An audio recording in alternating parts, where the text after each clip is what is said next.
Good day everyone, so hope you're all doing really well. In my previous two videos we showcased Mavuika with Kokomi, and basically the idea was to experiment around and show you that you can beat the content in the Spiral Abyss without Shilonen nor Sitlali in Mavuika's teams. Now this obviously upsetted some people because they felt that the primary problems with someone like Mavuika is the fact that if you don't have those two units, you are very far below the power level of what you can actually bring out with Mavuika. This is something that I contest, and you'll see why in today's video.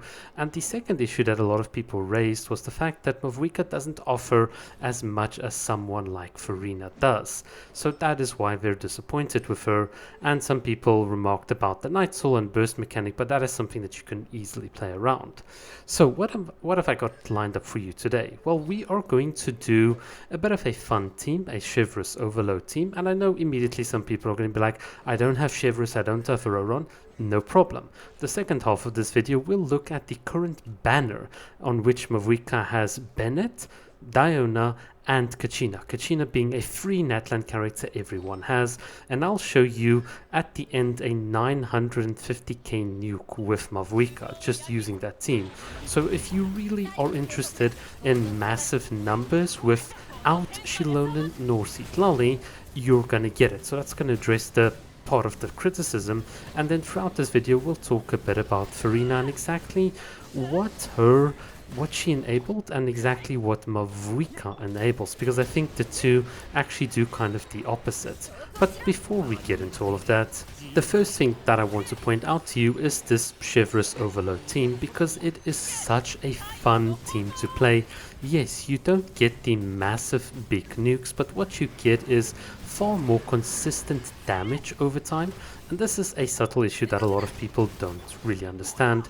With melt teams, you need to ensure that there is a cryo aura on the enemy, and you're going to melt off of that with Mavuika to get the most amount of damage, and that typically means that your follow-up is not going to be as strong. But here with the Chivalrous Overload team, you can see that whilst we get a smaller nuke, if you will, or initial hit, we get more throughput as Mavuika carries on, and this is the key thing about how damage works in Genshin Impact for various teams.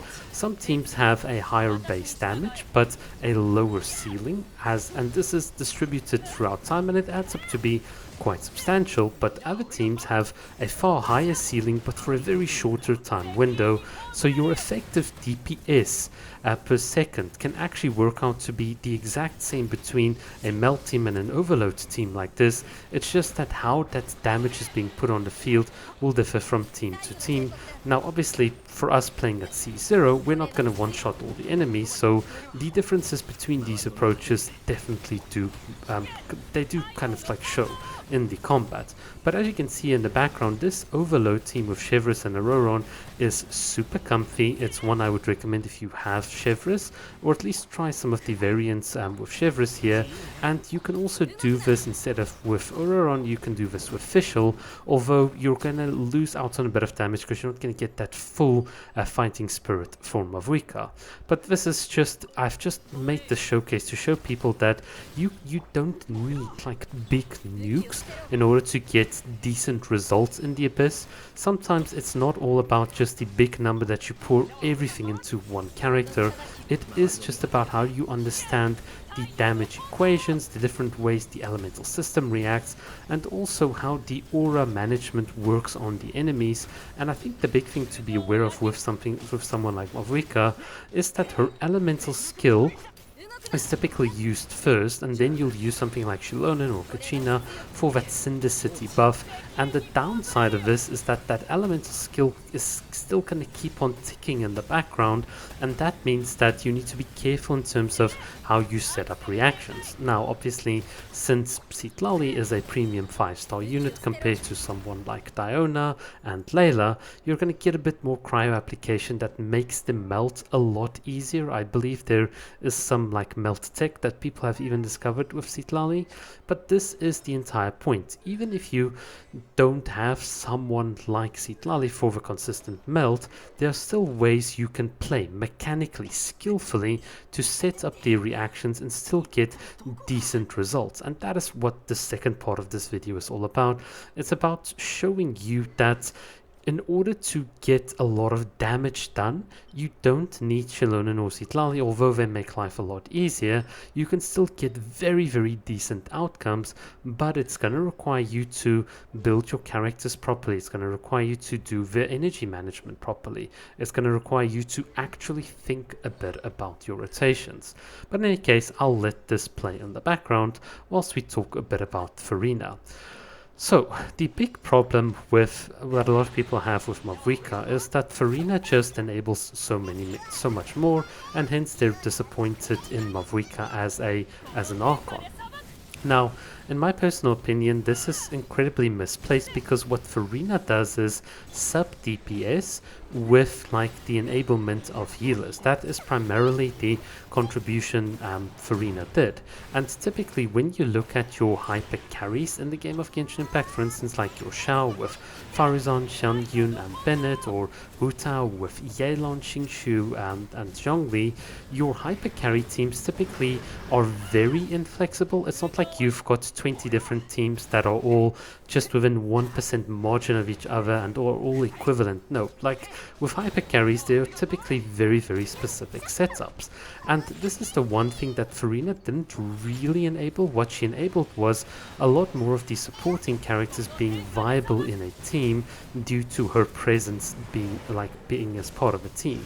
But what someone like Mavuika does as in almost kind of like a reverse, is that she says that I am the hyper carry, so many more of you can actually support me and get good results than what would otherwise be available. So in other words, the entire idea of enabling more teams to be played in Furina's case was the fact that she provided the support, but in Mavuika's case, she's flexible enough for others to provide the support to her.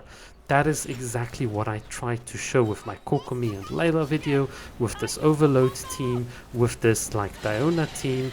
What you'll see in a bit, we're also going to show the Xingshu and Yelan team. Well, not Yelan, because my Yelan's very, very tough and so on, but we'll talk about that in a bit.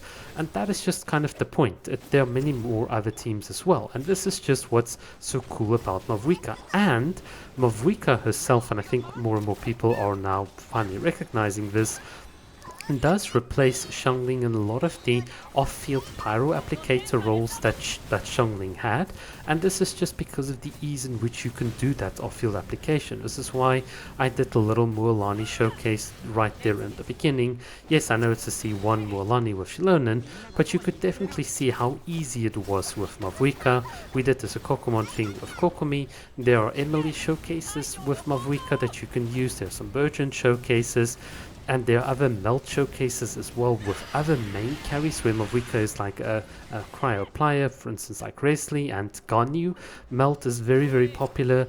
So from that perspective, you do get a lot of enablement from the off-field support, and even being on-field, Mavuika is more flexible than I think people allow for. And just like many other hyper carry teams, what you get is that depending on which characters you play, you will either be at like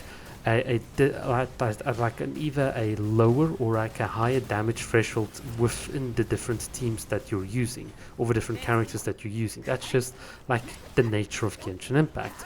I think the ultimate point that a lot of people care about is whether the damage is good and satisfactory enough.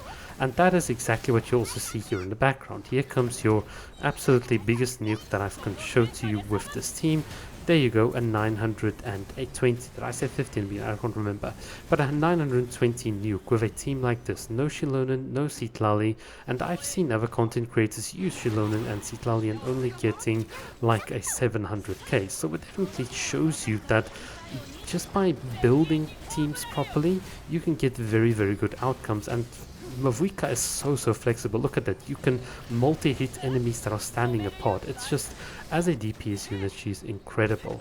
I've included this whole bit here with Xingshu. Typically, because of the current abyss, you'd want to use Yelan here. So think of Yelan and Xingshu as two kind of like proxies. I don't know, as replacements for each other. It's not how you should think of them, but for the purposes of this showcase, that's exactly what I wanted to show.